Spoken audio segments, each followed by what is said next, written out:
What's up, sports fans? I'm KC James with this Olympic update on your 2012 games from London. And you know how I do it. And if you don't know, you better ask somebody. Now, these games of the 30th Olympiad have been spectacular. In the first week, it's been all about what was happening in the pool and in gymnastics. The U.S. women got it done winning the team competition. They were golden there. They're known as the Fabulous Five, and they were led by that 17-year-old spark plug, Gabby Douglas, who also got it done in the women's individual all-around competition. She was a golden performance she turned in, and the U.S. women, what a job they did on the mat.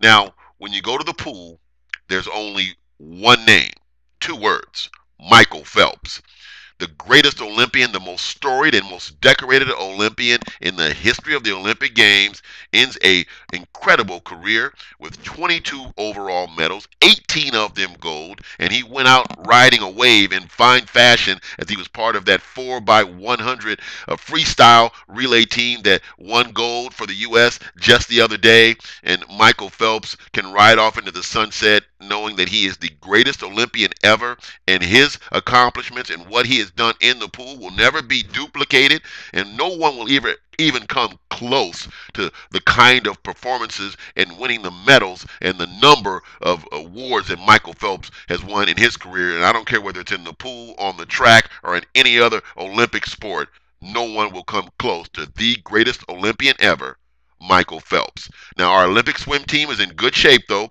Ryan Lochte, who beat Phelps in the 400 medley to start these Olympics, is going to be a solid performer and a dominant swimmer in the future.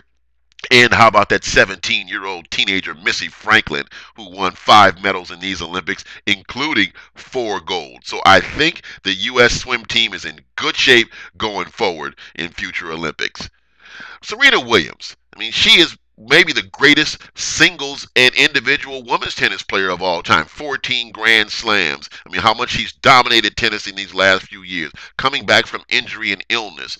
But she hadn't ever won an Olympic singles gold until now.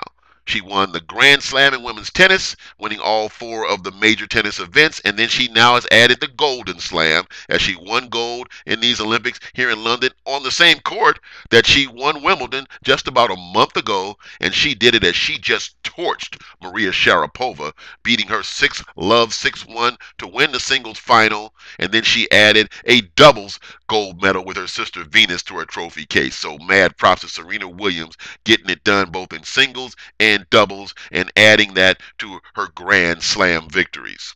The U.S. men's basketball team rolled their first 3 opponents, and then they ran into a bit of a roadblock against Lithuania, who they had to just eke by 99 to 94 the other day. They were led by LeBron James and Carmelo Anthony, both with 20 points. And Carmelo has really been lighting it up, leading the U.S. team in scoring.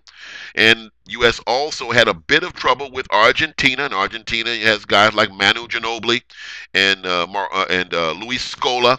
But at the end of the day, the U.S. win there as well, so they're 5-0 as they head into the medal round, and they got to crank it up a notch because we know in basketball this U.S. team, they just can't win a gold medal. They have to dominate and destroy the field. So let's see if they can get back to that kind of domination as they get into the medal round. Now, the signature event, in my opinion, in any Olympics is track and field. It is my favorite, and so far we have had a couple of spectacular performances on the track. And let's start with the women's 100 meter, where Shelly Ann Fraser Price became only the third woman to go back to back in Olympics as the 100-meter champion. The other two, Wyoming Attias and Gail Devers, and Shelly Ann Fraser Price won a tremendous race against a solid field. She just edged out American Carmelita Jeter, and also her countryman from Jamaica, Veronica Campbell Brown, got the bronze. So it was Shelly Ann Fraser Price going back to back for only the third time ever in Olympic history.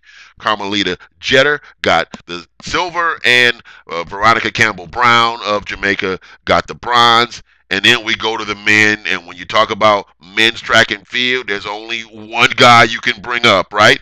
And that's Usain Bolt, because the Thunderbolt bolted to his back-to-back Olympic 100-meter championship, as he just smoked a field in the fastest men's final in the history of the Olympics. Usain Bolt set an Olympic record at 9:63, coming back after an average start to just smoke the rest of the field that included his countryman Johan Blake. Also taking the bronze medal for the U.S. was Justin Gatlin, the '04 Olympic champion who got suspended for 4 years for doping, and Yusafa Powell. Five guys ran under 9.9, three under 9.7, all the fastest times combined in the history of Olympic track and field. Let me put that in perspective for you. The other four guys that lost to Usain Bolt would have won an Olympic gold medal in any other Olympic race against any other Olympic sprinter. That includes Jesse Owens and Carl Lewis. That's how fast this race is, and that's how dominant Usain Bolt is. So mad props to the Bolt man who goes back to back and joins only Carl Lewis as the other man in Olympic history to win back to back 100-meter finals. So the first week of the Olympics in the books. The second week we have all kinds of action coming at you. We'll have more track and field, of course. We'll have the volleyball, the indoor, and the beach volleyball finals are coming up. And the signature event of the Olympics, being the marathon, will culminate all the Olympic competition. And then we're going to have some spectacular, unbelievable closing ceremonies from London. So that is all coming up on our plates for the rest of the week. A lot of Olympic action. Of course, you can see it on NBCOlympics.com. You can see it on NBC. You can stream it, but just make sure you do see it. And I will be right here to break it all down for you. I'm Casey James, and this has been your Olympic update on the 2012 Games for London. And you know how I do it. I give you the 411 and I keep it real because I'm your YouTube sports guru. And if you don't know, you better ask somebody. I'll see you next time. And make sure that all your medals come up golden.